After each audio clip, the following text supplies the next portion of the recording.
지난주 수요일에도 말씀을 드렸습니다마는 바울의 전도는 몇 가지 특징이 있습니다. 그 가운데 하나가 도시 중심의 선교였다는 것입니다. 바울은 주님께서 다시 오실 날이 그리 머지 않았다라는 생각을 처음에는 가지고 있었습니다. 그래서 가장 효율적으로 빨리 복음을 전할 방법을 찾던 중에 사람들이 비교적 많이 몰리는 도심 중심으로 복음을 전해야 되겠다, 그렇게 결정을 한 것입니다. 도회지에는 많은 사람들이 몰리기도 하지만 인근 지방에 있는 사람들이 볼일을 보기 위해서 그 도시를 찾아오는 예가 많습니다. 그렇게 찾아왔던 그 인근의 작은 촌락 사람들이 와서 복음을 접하게 되고 자기 마을로 돌아가서 그 마을 사람들에게 복음을 전하게 된다면 이건 일석이조의 결과를 가져오게 되는 것 아니겠습니까? 바울도 그런 계산하에 대도시 중심으로 복음을 전하고자 한 것입니다. 실제로 우리나라 같은 경우에도 저 시골 아주 구석진 곳에 세워진 교회인데 100년이 넘었다, 120년이 넘었다, 이런 교회들이 의외로 많습니다. 포항에도 여러 교회가 있고요, 제가 목회하던 안동 지역에도 그런 교회들은 많습니다. 그런데 선교사들이 그 총골짜기를 찾아 들어가서 복음을 전했기 때문에 거기에 교회가 세워진 게 아니고, 대부분 그 교회들은 포항시내면 포항시내, 아니면 흥해시내면 흥해시내, 또 안동 같으면 안동 시내에 볼일 보러 나왔던 사람이 복음을 접하게 되고, 아니면 이 도시에 돈을 벌기 위해서 왔던 사람이 복음을 접하고 가슴이 뜨거워서 내 일가 친족들, 내 고향의 분들 이대로 예수님 알지 못하고 돌아가시게 할 수 없다 해서 다시 고향으로 돌아가서 복음을 전하고 거기에 교회를 세운 그런 경우들이 거의 대부분입니다. 여러분, 바울이 데살로니가에서 전도한 사실은 사도행전 17장 1절 이하에 기록되어 있습니다. 바울은 당시 헬라 사람들이 자랑하고 좋아하던 그 수사학이나 철학적인 어떤 논리를 앞세워서 복음을 전했던 게 아닙니다. 자신은 하나님의 보내심을 받은 이방인의 사도다라는 그런 분명한 정체성을 가지고 복음의 능력과 뜨거운 성령의 역사에 의지해서 십자가의 도를 전하는 데 모든 초점을 맞추었습니다. 이런 까닭에 데살로니가 지역 사람들은 복음을 제대로 접할 수 있는 기회를 얻게 된 것입니다. 이 표현이 정확할지는 모르겠습니다만은 진짜를 만난 것입니다. 본문 6절 7절을 한번 볼까요? 또 너희는 많은 환난 가운데서 성령의 기쁨으로 말씀을 받아 우리와 주를 본받은 자가 되었으니 그러므로 너희가 마게도니아와 아가야에 있는 모든 믿는 자의 본이 되었느니라. 데살로니가 교회에 대한 바울의 이런 평가를 통해 우리는 아주 중요한 도전거리 몇 가지를 찾게 됩니다. 첫 번째 도전거리는 데살로니가 교회가 많은 어려움 가운데서도 복음을 받아들이고 건강하게 성장했다는 사실입니다. 여러분, 식물도 빛이 잘 들고 바람도 좀 통하고 또 수분도 충분히 공급되는 그런 곳에서 잘 자라지 않습니까? 꽃도 탐스럽게 피우고 그러지 않습니까? 사실 모든 여건이 잘 갖추어진 상태에서는 복음을 받아들이는 일도 그만큼 쉬울 수 있습니다. 열매도 풍성할 수 있습니다. 예를 들어 모태신앙의 경우 복음을 받아들이는 게 집안에 그리스도인이라고는 한 사람도 없는 사람과 비교해 볼 때 월등하게 쉬운 것 아니겠습니까? 오히려 신앙생활을 열심히 하지 않으면 모태신앙들은 어머니에게 아버지에게 꾸중을 들었으면 들었지 교회 간다고 신앙생활에 열심 낸다고 핍박을 받거나 어려움에 처하는 그런 일은 없지 않습니까? 그러나 집안에 예수 믿는 사람이 별로 없고 배우자가 예수를 믿지 않고 또 시어른들을 모시고 있는데 그 어른들이 전혀 기독교에 대해서 관심이 없고 그런 분들은 저녁 예배에 나온다는 것은 상상도 할 수 없는 것 아니겠습니까? 여러분, 이렇게 본다면 내가 태어나기도 전에 부모님이 복음을 받아들여서 우리 집안 전체가 기독교 문화 속에 있게 된 것, 이것은 나 개인으로 볼 때는 정말 이보다 더 큰 복이 없음을 인정하셔야 합니다. 그리고 감사할 수 있어야 합니다. 그뿐만 아니라 신앙생활에도 더 열심을 내야 합니다.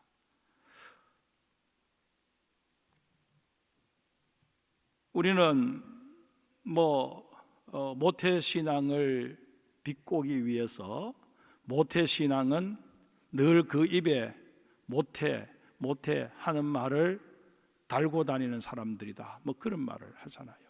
이건 어떤 면에서 모태신앙인이 누리는 그 엄청난 은혜와 복에 비해서 정말 우리의 반응이 너무 소극적이고 또 너무 타성에 젖은 그런 모양새가 되다 보니 이런 비판이 나오는 것이다 라는 사실을 깨닫고, 정말 이제는 여기 부모 때부터 신앙생활을 해서 나는 태중에서부터 복음을 접하고 찬송 소리 듣고 설교 듣고 그렇게 나는 이 땅에 태어났다 라는 분이 계시다면 정말 이것은 은혜 중에 은혜고 복 중에 복이다, 그렇게 생각하시고 신앙에 열심 내던 중에 더 열심 내셔야 한다 하는 것 명심하실 수 있기를 주의 이름으로 부탁을 드립니다.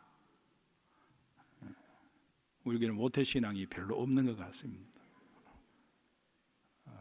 우리 찬양대에 모태신앙 손 한번 들어보세요.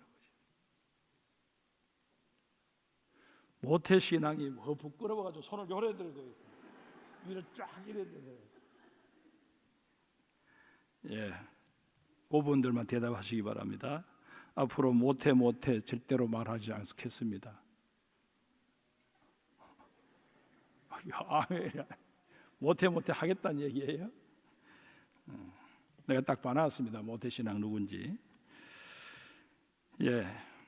그러나 여러분, 우리가 바라기는 다 모태신앙이었으면 좋겠는데 우리 기독교 복음의 역사가 벌써 백수십 년이 지나가고 있음에도 불구하고 다 모태신앙일 수는 없지 않습니까? 나면서부터 그리스도인이 될 수 있는 환경이 갖추어져 있는 사람이 있는가 하면 정말 복음을 받아들인 것 자체가 기적처럼 여겨지는, 우리 집안의 이런 분위기 속에서 내가 복음을 받아들였다는 것, 이건 정말 하나님의 특별하신 은총이 아니고서는 불가능한 일이었다, 그렇게 여겨지시는 분들도 분명히 없지 않아 있을 것입니다. 우리나라 복음화율을 놓고 볼 때요, 한때는 25% 그렇게 얘기를 했습니다만은 그건 2단까지 다 합친 그런 어떤 통계이고요. 실제로 우리 기독교인만 따지면 20%가 채 되지 않습니다. 후하게 쳐서 20%라고 봅시다.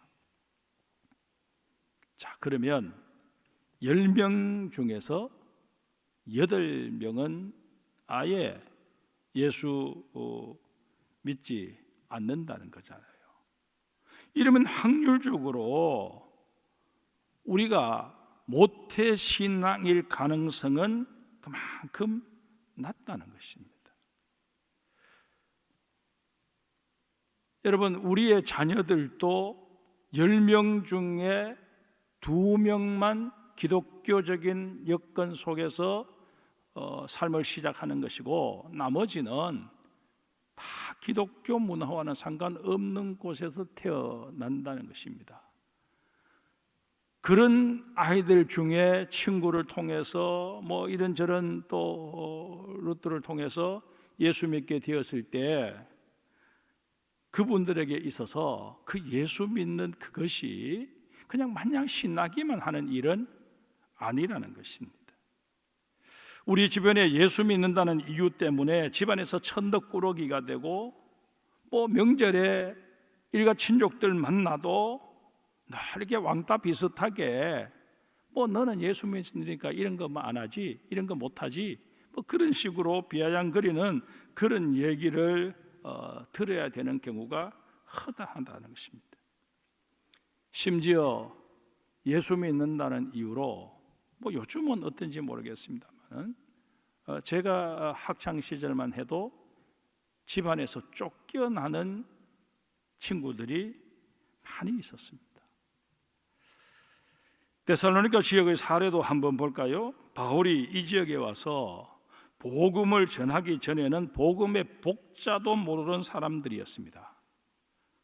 그랬던 사람들에게 복음이 전해지자 성령님이 강하게 역사하심으로 말미암아 평소 경건한 삶을 살고자 애썼던 무리, 또 품위 있는 삶을 살고자 했던 기부인들, 내게 주어진 인생 아무렇게나 살지 않겠다 그렇게 생각하고 나름대로 고상하게 살려고 애썼던 그런 부류의 사람들 중 상당수가 복음을 받아들이게 됩니다. 우리가 찾던 신앙이라는 것, 믿음이라는 게 바로 이것이구나. 그렇게 그들은 판단하고 예수를 구세주로 영접합니다. 그러자 호사다마라고 그곳에 살고 있던 유대인들이 불량자들을 선동해 방해하는 일이 벌어지게 됩니다.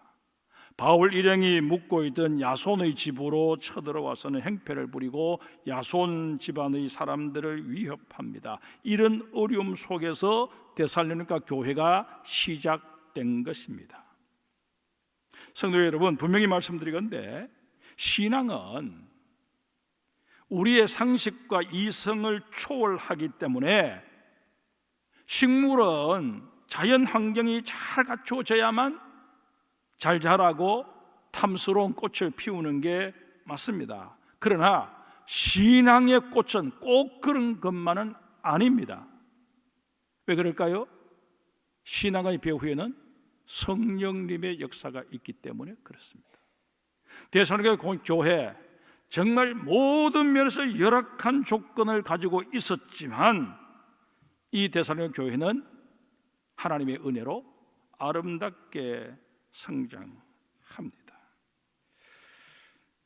여러분, 이 데살로니가 교회를 보면서 우리가 지금 여러 가지 여건상 내 집안에 예수 믿는 사람 없고 늘 예수 믿는 이유 때문에 불이익을 당하고 놀림감이 되고 하는 그런 상황이라고 할지라도 그것 때문에 여러분 주눅들어서 주저앉거나 움츠러들거나 신앙의 열심을 잃어버려서는 결코 아니 됩니다.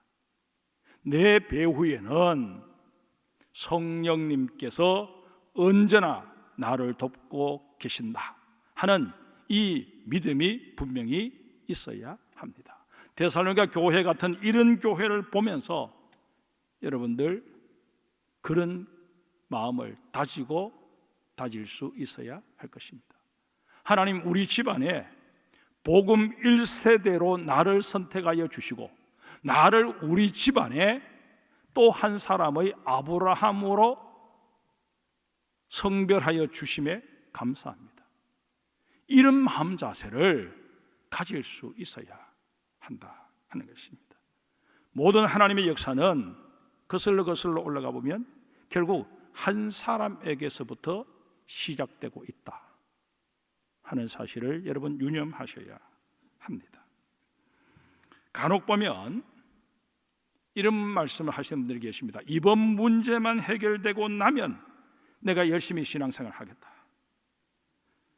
여러분, 그런데 제가 30년 넘게 담임 목회를 해오면서 경험한 바에 따르면 이번 문제만 해결되면 이라고 전제 조건을 붙였던 분치고 그 약속을 제대로 이행하는 분 거의 본 적이 없습니다. 왜냐하면 우리 인생이라고 하는 게 저 해변가에 밀려오는 파도와 같아서 하나의 문제가 해결되어서 좀 숨을 쉬려고 하면 또 다른 문제가 불거지게 되어 있다는 것입니다. 그러니 이번 문제만 해결되면 했던 그 말이 계속 유효해지는 겁니다. 다음 사건, 다음 사건, 다음 사건. 그렇게 하다 보면 결국 하나님이 원하시는 결단의 때를 놓쳐 버리는 것입니다. 우리가 결혼할 때 그런 얘기를 하잖아요. 결혼은 살짝 미쳐야 할 수 있다. 제정신으로 할 수 있는 게 결혼이 아니다.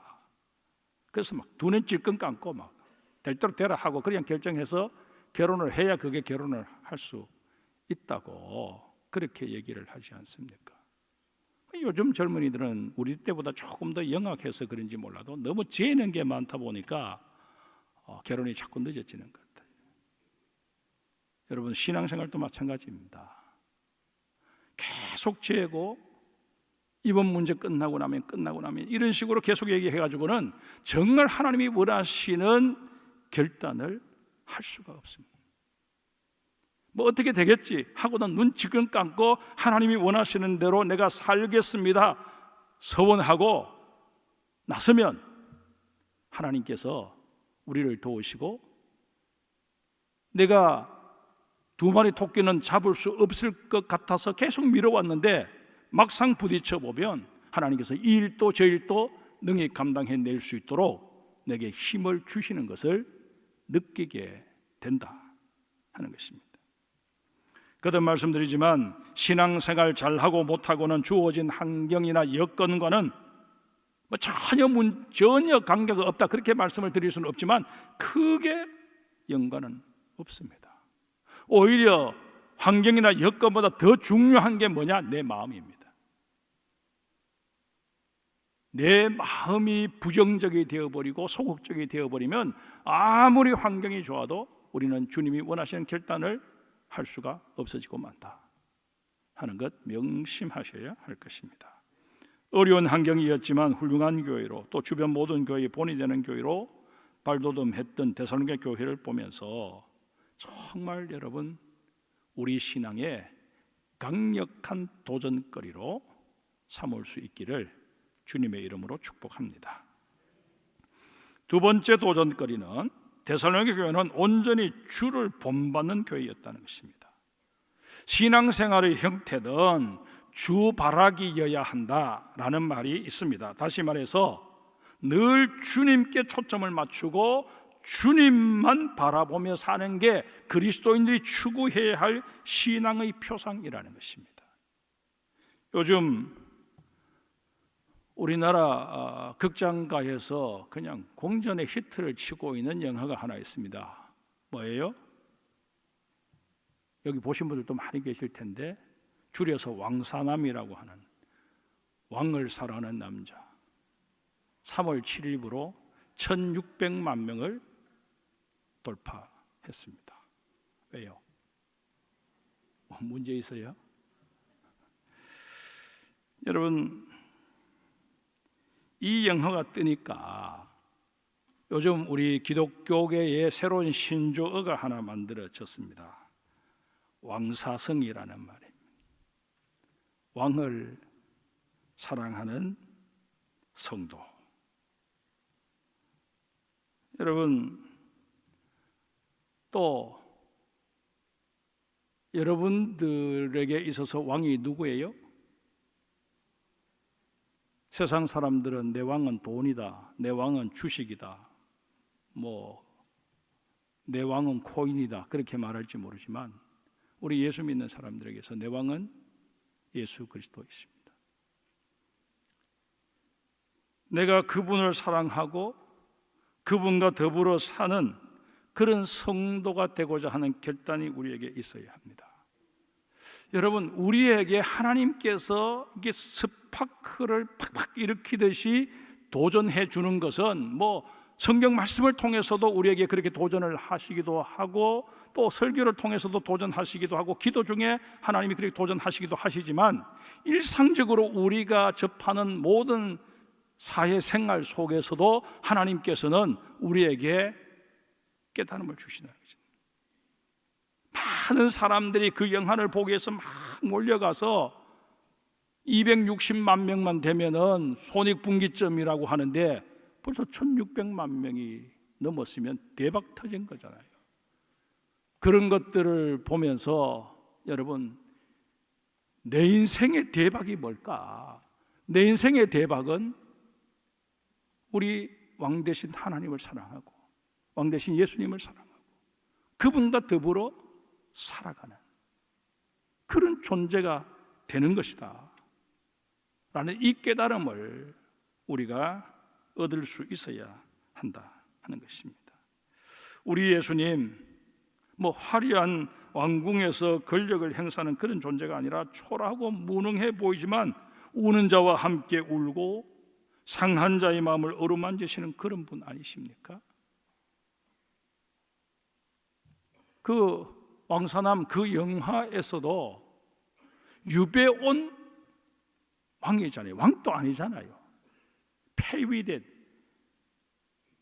그 왕을 위해서 자기의 목숨을 거는, 자기의 모든 것을 거는 그것을 보면서 우리는 감동하지 않습니까? 다른 사람 얘기를 들으면서 우리는 감동을 그렇게도 잘 하면서 왜 나는 나의 왕 대신 예수 그리스도와 그런 삶을 단판 지을 수 없는가? 왜 그런 삶을 나는 결단할 수 없는가?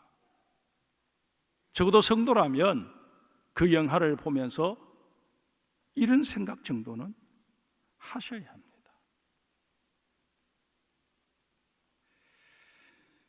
흔히들 부부는 닮는다라고 말합니다. 이유가 뭘까요? 성씨도 다르고 유전자도 다 다른데 심지어 돌아 누우면 남인데 유행가 가사처럼 님이라는 글자에 점 하나만 찍으면 남 되는 게 부부인데 어떻게 살다 보면 외모까지 닮았다 하는 얘기를 듣게 되는 것일까요?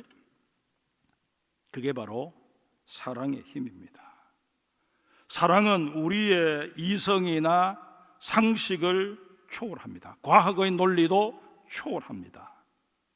유전인자까지 변형시켜 버릴 수 있는 게 사랑입니다. 데살로니가 교회가 주님을 본받는 교회가 되었다라고 할 때 예수님을 향한 사랑을 가슴 깊이 품었음을 의미합니다. 예수님의 사랑에 감전되어질 때 그들은 인간적인 본성의 악함과 연약함을 극복해낼 수 있더라 하는 것입니다. 이런 면에서 그리스도의 사랑에 감전되시는 우리 장성교회 성도들이 되시기를 주의 이름으로 축복합니다. 그런데 본문 6절을 자세히 읽어보면 주님을 본받는 구체적인 방법이 소개되어 있습니다. 6절 말씀 제가 다시 읽겠습니다. 또 너희는 많은 환난 가운데서 성령의 기쁨으로 말씀을 받아 우리와 주를 본받은 자가 되었으니, 주를 본받은과 동시에 누구를 본받는 자가 되었다고 말씀하십니까? 우리를 본받는 자가 되었다고 말씀하십니다. 여기서 말씀하시는 이 우리는 바울 일행을 말하는 것 아니겠습니까? 데살로니가 지역에 가서 복음을 전했던 그 바울 일행, 그들을 보면서 데살로니가 교회 교인들은 신앙생활이라고 하는 것 저렇게 하는 것이구나, 구체적으로 본받을 수 있었다는 것입니다. 여러분, 신앙생활은 나 혼자 뭐 독불장군처럼 내 의견에 옳은 대로 그렇게 하는 게 아닙니다. 신앙의 선배들을 보면서 신앙은 배워가는 것입니다. 그래서 교회의 전통이라는 게 중요하다고 얘기들을 하는 것입니다. 주님께서는 주님이 구체적으로 우리 앞에 잘 보이지 않고 성경을 통해서 우리가 주님을 발견해야 되는데 그것도 쉽지 않으니까 주님께서는 우리 앞에 눈에 보이는 누구를 두셨느냐? 믿음의 선배들을 두셨습니다. 신앙의 연륜이 깊은 그런 성도들을 내 곁에 두셨다는 것입니다. 뭐 신앙의 연조가 길다고 해서 뭐 인격적으로 완벽한 분이다 그렇게 말할 수는 없을지 모릅니다. 허물도 있고 실수도 합니다. 그러함에도 그들에게는 신앙의 초보들이 가지고 있지 못한 영적인 체험들이 있습니다. 이게 그 인생의 보화입니다. 그래서 여러분, 예수 30년, 40년, 50년, 60년 믿었다고 말씀하시는 분들을 함부로 얕보아서는 아니 됩니다. 그분들은 그 인생을 살아오면서 그렇게 신앙생활을 하면서 때로는 뭐 기도회도 참여하고 또 뭐 기도원도 찾아가고 부흥회도 참석하고 이런 경험들을 통해서 요즘은 뭐 부흥회도 뜸하고 기도원 가는 일도 뜸하지만 예전에는 뭐 걸핏하면 기도원 가고 걸핏하면 부흥회 하고 했지 않습니까? 그런 시절을 지나온 분들이기 때문에 그분들에게는 정도의 차이는 있을지 몰라도 영적인 체험들이 다 있습니다. 그걸 여러분 가볍게 여겨서는 아니 됩니다. 그분들 그냥 지금은 물에 물 탄 듯 그렇게 보여도 그 내면에 영적인 저력이 있다라는 사실들을 인정하셔야 합니다. 이런 차원에서 생각해 본다면 신앙의 선배된 자는 후배에게 뭔가를 보여줄 수 있는 삶을 사셔야 합니다. 나배기라고 하는 말이 있습니다. 그렇게 나이가 들어 보이지 않는데 실제로는 나이가 많은 사람을 일컫는 말이 나배기, 뭐 더 정확하게 표현하면 나이배기 그런 뜻입니다. 그리스도인이라면 너나 할 것 없이 신앙생활을 갓 시작한 사람에게 나배기로 비춰서는 아니 됩니다. 그 사람의 눈에 내가 아이고 저 사람이나 내나 신앙의 초보구나 이렇게 생각했는데 나중에 알고 보니 그 사람이 장성교회 다닌 연수만 해도 뭐 30년이 넘는 그런 사람이라는 것을 그 초시대가 알게 됐을 때 30년 예수 믿어도 저 모양 적거릴 것 같으면 내가 꼭 예수 믿어야 되나? 내 앞으로 살 날 계산해 보니까 30년 못 살 것 같은데 그때 돼도 내가 저렇게 한심한 모습일 것 같으면 나 예수 안 믿을란다. 그런 생각을 하게 만든다면 그보다 더 안타까운 일이 어디에 있겠습니까? 거듭 말씀드립니다. 신앙의 연조가 쌓여가면 쌓여갈수록 여러분 주님도 나를 바라보시지만 내 주변에 믿음이 연약한 성도들도 나를 주목하고 있다는 사실을 기억하셔야 합니다. 그래서 우리 그리스도인들은 말 한마디를 해도 조심해서 해야 합니다. 내 신앙의 연조가 쌓이면 쌓일수록 그만큼 나는 은행에 신중하셔야 합니다. 욕심 낼 만한 것들도 내려놓는 훈련을 하셔야 합니다. 성경의 진리가 역설의 진리라고 얘기하지 않습니까? 내가 죽으면 산다. 내가 버리면 채워진다. 내가 낮아지면 높아진다. 저는 이제까지 목회를 해오면서 이 역설의 진리가 어긋난 적은 없었다. 감히 말씀을 드립니다. 내가 뭘 하려고 막 나서서 막 한다고 해서 교회는 되는 것도 아니고요. 그냥 조용히 바보처럼 있다고 해서 사람들이 몰라주는 것도 아니더라 하는 것입니다. 여러분 이 사실을 꼭 기억하시기를 바랍니다. 세 번째 도전거리는 데살로니가 교회가 그 주변에 있는 모든 믿는 교회와 성도들에게 본이 되었다는 것입니다. 여러분 누군가에게 본이 된다는 거 결코 쉬운 일 아닙니다. 연세대 의과대학의 전신인 세브란스 의전 교수였던 해간 오긍선 선생의 일화입니다. 이분은 평소 술을 참 즐기셨지만 크게 가음은 하지 않는 그런 아주 삶이 반듯한 분이셨습니다. 그런데 어느 날 본의 아니게 과음을 할 수밖에 없는 상황이 되어서 가음을 하시고 비틀거리며 기가를 했습니다. 다음날 아침에 숙취도 제거할 겸 아침 운동을 하려고 마당으로 내려서려는데 7살 먹은 손자 녀석이 술 취한 모습으로 이리 비틀 저리 비틀거리면서 다니고 있는 겁니다. 그 모습을 본 며느리가 아들을 불러서 나무랍니다. 그러자 이 손자 녀석이 자기 어머니에게 대거리를 합니다. 어제 할아버지 흉내내고 있단 말이야. 그 손자의 한마디에 이 오긍선 선생은 아차 하는 마음이 들어서 그 다음부터는 어떤 일이 있어도 가음하지 않았다고 합니다. 사람이 신이 아닌 이상 어떻게 흐트러지지 않을 수 있겠습니까마는 적어도 나는 의식하지 못해도 누군가는 나를 주시하고 있다 하는 이 사실만이라도 문득문득 떠올릴 수 있는 저와 여러분이 되셔야 합니다. 여러분과 제가 사실 이것만 생각하고 살아도 우리의 삶은 한결 주술러질 수 있을 것입니다. 이 포항 지역에는 많은 교회가 있습니다. 누군가 우리 교회 교인들에게 본받고 싶은 교회가 있다면 어떤 교회입니까? 라고 물어온다면 자신 있게 여러분의 입에서 포항 장성교회입니다 그렇게 말할 수 있어야 하지 않겠습니까? 그러려면 우리 포항 장성교회는 이 포항 일대에서 나아가서 경상도 지역 전국 교계에 좋은 소문을 퍼뜨릴 수 있어야 합니다.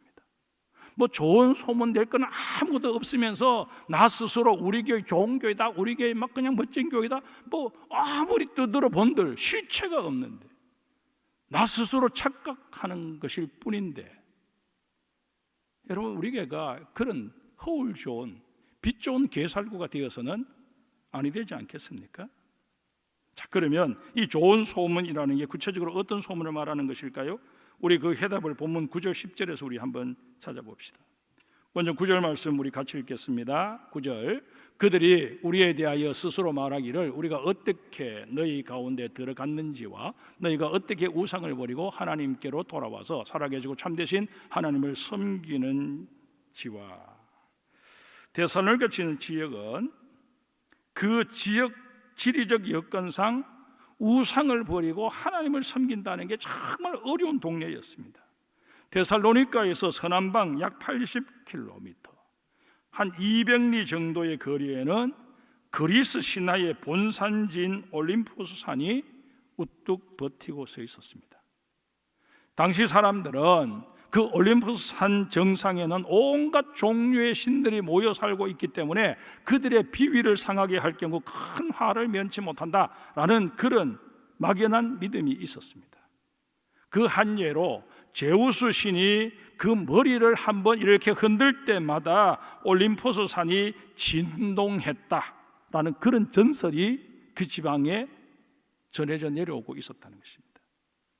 이런 신화적인 문화나 풍토를 모든 삶의 바탕에 깔고 있는 그런 사회 분위기 속에서 모든 신화를 우상 숭배의 산물이라 치부하고 하나님을 받들어 섬긴다는 게 말처럼 이게 간단한 문제일까요? 우리나라도 조상 대대로 내려오는 그 제사 문제에 걸려서 예수 믿지 못하는 사람들이 얼마나 지금도 많습니까? 그런데 여기는 신화, 나름대로 신이라고 자기네들이 믿고 있는 존재를 부정하고 처음 들어본 신, 자기네 조상 때는 알지도 못했던 그 신을 받아들여야 한다는 게 이게 간단한 문제겠느냐 하는 것입니다. 그러나 데살로니가 교회 교인들은 가감하게 그렇게 했습니다. 여기서 데살로니가 교회 성도들의 훌륭한 면모가 드러나는 것입니다. 정도의 차이는 있겠지만 데살로니가 지역뿐만 아니라 세상 그 어떤 것도 복음이 들어가기 전까지는 마귀에게 속하여 우상을 섬길 수밖에 없습니다. 이런 까닭에 어떤 교회든 그 지역에 좋은 소문을 내려면 과거 알게 모르게 젖어있던 우상 숭배의 습관에서 벗어나 온전히 하나님께로 돌아서는 일부터 시작해야 합니다. 하나님과 세상, 하나님과 돈을 동시에 사랑하며 양다리 걸치기를 하고 있고서는 절대로 좋은 교회 소문을 낼 수 없습니다. 이런 면에서 데살로니가 교회와 대비되는 교회가 바로 고린도 교회입니다. 고린도 교회는 급성장한 교회였습니다. 그러나 불행하게도 우상 숭배의 문제를 제대로 해결하지 못했습니다. 결국에는 우상 숭배가 교인들 간의 논란의 대상이 되고 다툼으로 번지고 말았습니다. 우리가 잘 알고 있는 대로 마귀는 분열의 영입니다. 그런 마귀의 속성상 복음이 들어오기 무섭게 곧바로 교인들이 과거부터 젖어왔던 우상 숭배의 습관을 부추겨서 교회 내에 갈등을 일으킵니다. 처음에는 복음을 받아들이더라도 예전의 습관까지야 버릴 게 뭐가 있나 비교적 온건하게 부추깁니다. 그러나 막상 그 속삭임의 곁을 내주고 나면 그 다음부터 받아들이는 복음에 대해 사사건건 시비를 겁니다. 이런 것들은 전통적인 습관에 위배되잖아. 이건 이런저런 이유로 우리 한국 사람들은 수용하기가 어렵잖아. 이런 식으로 계속해서 딴지를 건다는 것입니다. 이렇게 되기 시작하면 결국 복음이 더 확산할 수 없는 지경에 이르고 마는 것입니다. 그저 나 하나 근근히 신앙생활 하는 것으로 만족하다가 나중에는 그나마도 타성에 젖어버리는 그런 모습으로 전락해 버리고 만다 하는 것입니다. 마귀는 굳이 신앙생활을 하지 못하도록 막 우리를 그냥 막 핍박하고 어려움 속으로 몰아넣어서 막 그냥 사면초가의 궁지 속으로 몰아가서 우리로 하여금 오히려 전투 의지를 불태우도록 만드는 그런 우를 잘 범하지 않습니다. 믿어라. 그러나 믿되 적당히 믿어라. 직분 받아라. 직분 받더라도 너 적당히 직분 이행해라. 다 그렇게 산다. 이 바쁜 세상에 뭐 네 혼자 별나다고 그러느냐. 그런 식으로 우리를 미혹한다는 것입니다. 우리 삶의 믿음의 껍데기만 남고 그 속에는 과거의 습관, 우상 숭배했던 때의 그 모습들, 그 가치관들, 그것 그대로 채운 채 살아가도록 우리를 자꾸 부추긴다는 것입니다. 여러분, 기독교 신앙은 많은 것을 믿고 의지하던 중에 새로운 의지처 하나를 더 마련하는 그런 식이 되어서는 아니 됩니다. 기독교는 all or nothing입니다. 전부이든지 아니면 아무것도 아니든지 양당 간의 선택을 요구합니다. 물에 물 탄 듯 흐리멍덩하게 신앙생활을 하는 것 성경은 용납하지 않습니다. 그래서 성경은 뭐라고 말합니까? 차든지 덥든지 해라. 신앙생활에서 중립지대는 없습니다. 이 사실을 우리는 꼭 명심하셔야 합니다. 우리 장성교회는 좋은 소문을 많이 퍼뜨리되 썩어져가는 구습을 온전히 벗어버리고 오직 하나님께만 모든 초점을 맞추는 교회가 되어야 합니다. 교회는 구제도 해야 합니다. 봉사도 해야 합니다. 사회활동, 자선활동 적극적으로 동참해야 합니다. 그러나 교회가 갖춰야 할 가장 기본적인 자세, 하나님을 하나님 되게 하고 하나님에게 모든 초점을 맞추려는 마음 자세가 되어 있지 못하면 결국 교회는 빛 좋은 개설구가 되고 만다 하는 거 기억하셔야 합니다. 예배당은 크고 화려한데 교인 수는 많은데 속빈 강정처럼 맛을 잃은 소금처럼 되어서는 아니 됩니다. 이런 교회는 그 운명이 이미 결정되어져 있습니다. 버려져 조롱거리가 되는 것입니다. 안타깝게도 목사의 한 사람으로서 대단히 부끄러움과 여러분들 앞에 정말 회개하는 마음으로 이 말씀을 드립니다. 지금 한국교회 전체가 이런 길로 자꾸 빠져드는 것 같아서 안타까움을 금할 길이 없습니다. 교계 한편에서는 현 정부에 대해서 비판하는, 그리고 교회 해체법에 대해서 강력하게 투쟁하자는 그런 목소리를 높이고 있는 반면에 이번 서울에서 벌어진 부활절 연합 예배에서 대통령이 거기 온 것에 대해서는 저는 가타부타 얘기하지 않겠습니다. 그러나 굳이 그 말씀이 선포되는 강단으로 올라오게 해서 거기서 축사를 하게 했었어야 옳았나, 그리고 그를 그렇게 용비어 청가 부르듯이 높여서야 옳았나.